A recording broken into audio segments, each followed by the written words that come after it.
Bismillahirrahmanirrahim. Okay, inflammatory bowel disease. So there are two types of inflammatory bowel disease: ulcerative colitis and Crohn's disease. ठीक है, ulcerative colitis क्या है कि ये जो होती है ना, इट इज़ एक्चुअली कंटिन्यूस. ठीक है, ये कंटिन्यूस होती है और ये जो है ये सिर्फ दो layers mucosa and submucosa को इन्वॉल्व करती है. And it is associated with crypt abscess pseudopolyps. ठीक है, क्रिप्ट एब्सेस एंड सूडोपोलिप्स. ठीक है,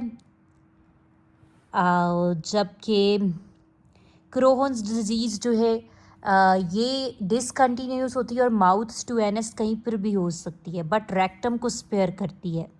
ठीक है, it is characterise by skip lesions. ठीक है, तो अब ये चारों लेयर्स को इन्वॉल्व करती है. स्किप लीजन्स जिसमें होती है माउथ टू एनस कहीं पर भी, चारों लेयर्स को इन्वॉल्व करेंगी. ठीक है, इस तरह से. तो इस तरह के जब चारों लेयर्स इन्वॉल्व होंगी तो ग्रेन्यूलोमास बनेंगी, नॉन केजिएटिंग ग्रेन्यूलोमास बनेंगे. ठीक है, और स्किप लीजन्स है तो कोबल स्टोन अपीयरेंस होगी, नॉन केजिएटिंग ग्रेन्यूलोमास. ठीक है, अल्सरेटिव कोलाइटिस को मैंने कहा है you will have to remember it with you past colitis, uveitis.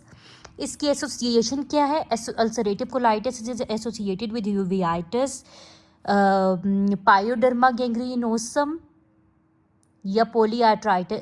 ठीक है, पायोडर्मा गैंग्रीनोसम, आर्थराइटिस या एनकाइलोजिंग स्पॉन्डाइलाइटिस. ठीक है, और primary sclerosing cholangitis. S for primary sclerosing cholangitis. ये भी एक MCQ आएगा कि प्राइमरी स्क्लेरोजिंग कोलेंजाइटिस से कौन सी इन्फ्लेमेटरी बाउल डिजीज़ रिलेटेड है, तो वो अल्सरेटिव कोलाइटिस है. ठीक है, then toxic megacolon and colon carcinoma.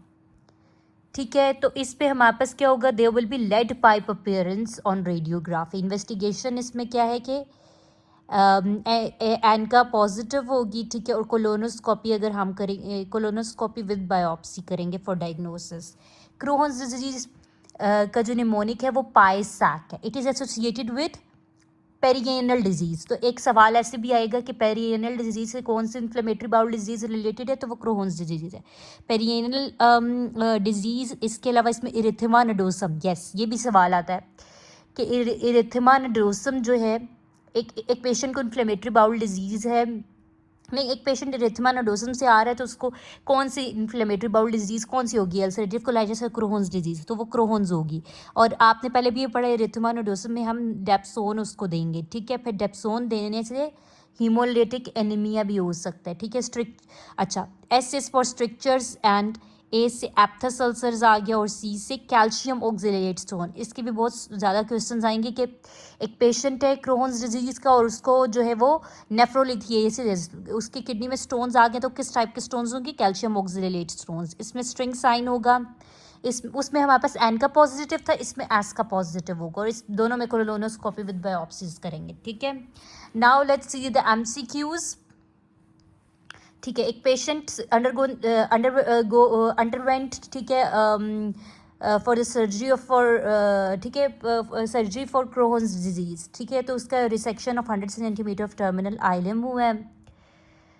अच्छा, उसमें बेसिकली ये बताना ये कि चाह रहा है कि क्रोहन्स डिजीज़ का पेशेंट है, नेफ्रोलिथिएसिस के साथ आया. कौन से टाइप के स्टोन्स होंगे? High oxalate, calcium oxalate stones होंगे. क्यों ये क्यों होते हैं? Because of increase oxalate absorption from gut. ठीक है, इसके रीज़न ये है क्योंकि जब आइलियम को हम रिसेक्ट कर देंगे, 100 सेंटीमीटर रिसेक्ट कर दिया है, तो अब ज़्यादा ऑक्जेलेट जो है वो एब्जॉर्ब हो जाएगा, वो ज़्यादा एब्जॉर्ब होगा, और वो जो है वो इंक्रीज ऑक्जेलेट एब्जॉर्प्शन फ्रॉम गट, तो जो है वो कैल्शियम ऑक्जेलेट स्टोन्स बन जाएंगे. ठीक है, एक पेशेंट आया with diarrhoea and weight loss और रीनल स्टोन्स है. तो क्या है डायरिया, वेट लॉस, मतलब क्रोहन्स डिजीज. रीनल स्टोन्स कौन से होंगे हमारे पास? Calcium oxalate stones. पेशेंट है with perianal disease, Crohn's disease है. Crohn's disease differ from ulcerative colitis कैसे कि उसमें पेरिएनल लीजन होती है. अल्सरेटिव कोलाइटिस में रेक्टल इन्वॉल्वमेंट होती है. ठीक है, क्रोहन्स उसको स्पेयर करता है। क्रोहन्स डिजीज़ में ट्रांसम्यूरल इन्फ्लेमेशन है और ग्रेन्युलोमास बनते हैं। अल्सरेटिव कोलाइटिस में एनकाइलोजिंग स्पॉन्डाइलाइटिस से ये एसोसिएटेड है, वो भी इसके साथ इसमें आता है।